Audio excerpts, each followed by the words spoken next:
Well, good morning and welcome.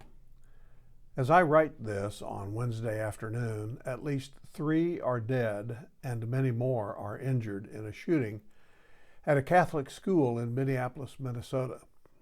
Evidently, from what we know, as of this writing anyway, a gunman opened fire on a mass being held at the school. He apparently fired through windows indiscriminately at children and adults who were attending the mass, and he then killed himself. I'm saying here at the outset of this thought that I don't know the answers. I don't even know the questions for sure to ask. I don't know if there are any real answers other than perhaps one, and we'll get to that a little later in the video. And I also want you to understand that this kind of thing is absolutely horrid, an affront to the very fiber of society, and an act that dehumanizes us all, deprives us all of the dignity and the respect that should naturally come with the fact that we are human.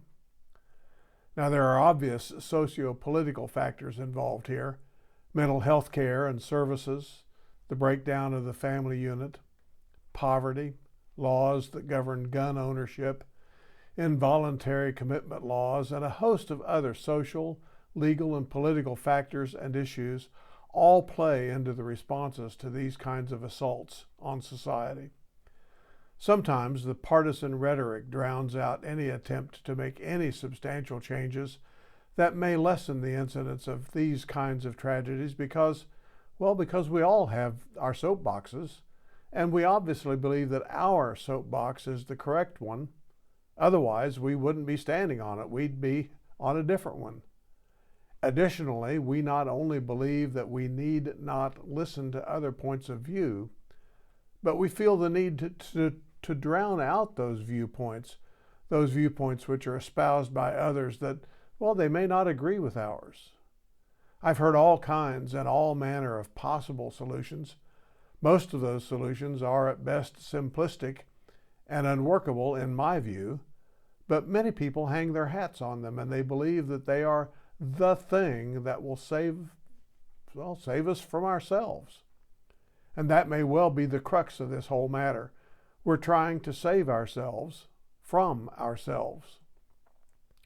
Throughout human history, we've been doing it that way. We get ourselves into trouble, and then we believe if we just do this thing or that thing, we can get ourselves out of trouble and begin living in some kind of, fairyland world where unicorns and rainbows are everywhere, and there's not a care to be found.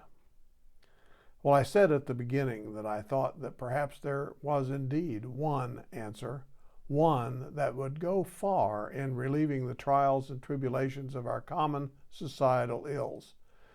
I'd like to share my thought with you on that. First, we need to recognize that we cannot possibly save ourselves from ourselves. Human beings are a marvelous and wondrous creation of God, but human beings are also irreparably flawed, destined to succumb to the temptations thrust upon us and powerless to, on our own, overcome them. Now, having said that, I think some of you may know where this is going. Second, there is a way out. Even though we can't save ourselves, the God who created us, loves us, and understands us did make a way out. God, in the person of Jesus Christ, has set us free from the power of evil and death. He has given us, by means of His grace and mercy, a way to escape the horrid mess that we humans have created for ourselves. I'm here to tell you that Jesus Christ is indeed the answer, the only answer that makes any sense at all. Yes, there will still be mental illness. There will still be people who do things they shouldn't.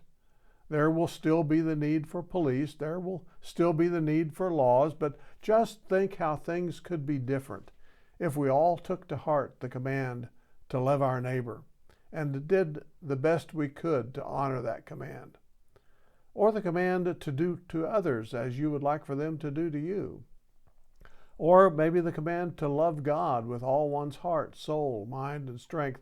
Think for a moment how societal acceptance of and devotion to those commands would change how we deal with mental health issues, with those who are hurting, with those who are poor, hungry, or neglected.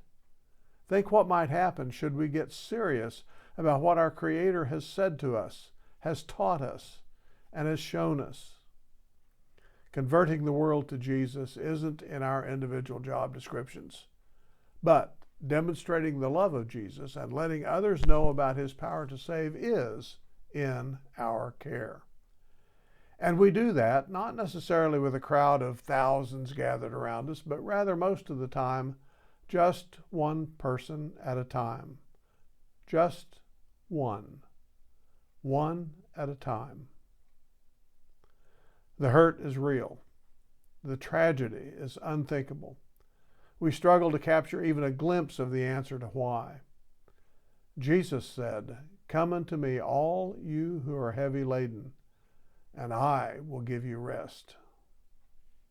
Maybe we need to take him up on that. Blessings.